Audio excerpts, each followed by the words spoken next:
दोस्तों, हमारे YouTube channel the knowledge of animal husbandry and public health पर आपका बहुत बहुत स्वागत। आज अपन डेयरी फार्म्स की जो लोन प्रक्रिया है उसके बारे में अपन चर्चा करेंगे।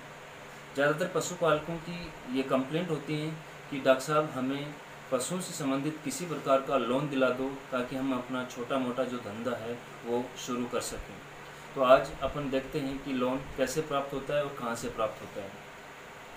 पशुपालकों को लोन जो है नाबार्ड बैंक देती है। नाबार्ड बैंक डेयरी में विभिन्न प्रकार की लोन की स्कीम है। कौन कौन सी हैं एक एक करके अपन देखते हैं। सबसे पहले आप अगर अपनी डेयरी को स्थापित करना चाहें और रोजगार शुरू करना चाहें तो आपको नाबार्ड बैंक लोन देती है। ये जो डेयरी है आप मिनिमम 2 गाय या मिनिमम 2 भैंस दूध देने वाली से लेकर अधिकतम 10 गाय और अधिकतम 10 भैंस तक दे सकती हैं, जिसमें अधिकतम आपको 7 लाख रुपए का लोन हो सकता है।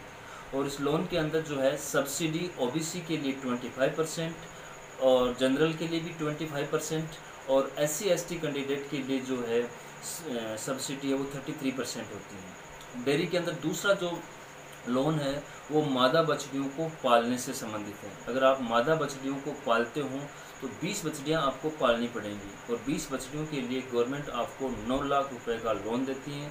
सब्सिडी के अंदर वही ओबीसी और जनरल के लिए 25%, SC ST के लिए 33% सब्सिडी प्रदान करती है। तीसरा लोन है कि आप थोड़ा बड़ा प्रोजेक्ट स्टार्ट करना चाहो तो बड़े प्रोजेक्ट के अंदर आपको जो है जैसे आप मिल्किंग मशीन खरीदना चाहो या जो है आप मिल्क के टेस्ट से संबंधित कुछ मशीन खरीदना चाहो तो गवर्नमेंट जो है आपको 20 लाख तक लोन देती हैं, जिसके अंदर सब्सिडी जो है ओबीसी के और जनरल के लिए 25%, SC ST के लिए जो है 33% होती है। अगली जो लोन की प्रक्रिया है उसके अंदर अगर आप दूध से बना हुआ कोई उत्पाद बनाना चाहें और उस उत्पाद के लिए आपको अगर मशीनरी की ज़रूरत है तो उस मशीनरी के लिए भी गवर्नमेंट आपको 13 लाख तक लोन देती है। सब्सिडी के अंदर ओबीसी के अंदर 25% और जनरल के लिए भी 25% और SC ST कैंडिडेट के लिए 33% सब्सिडी है। तो ये थी कौन कौन सी स्कीम जो डेयरी के अंदर आप लोन उठा सकते हो। अब आप लोन के लिए अप्लाई कहाँ करो और कैसे करो। तो सबसे पहले आप जिस भी स्कीम के अंदर लोन की प्रक्रिया के लिए अप्लाई कर रहे हो उस बिज़नेस को आपको ढंग से बारीकी से समझ लेना है और समझ लेने के बाद में आपको उसका एक प्रोजेक्ट रिपोर्ट तैयार करनी है।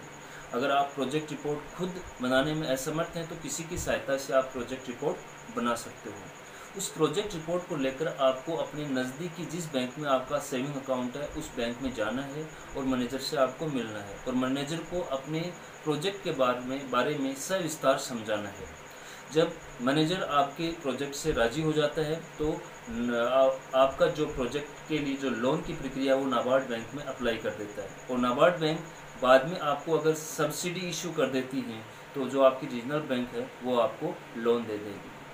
तो ये है लोन की प्रक्रिया। आपको सबसे पहले अपने जिस स्कीम के अंदर लोन उठा रहे हैं उसको समझना बारीकी से, उसका प्रोजेक्ट तैयार करना, प्रोजेक्ट को मैनेजर के सामने सविस्तार आपको रखना है। फिर नाबार्ड बैंक आपको सब्सिडी प्रदान करेगी और सब्सिडी मिलने के बाद में बैंक आपको लोन देगी और आप अपना धंधा स्टार्ट कर सकते हैं। धन्यवाद।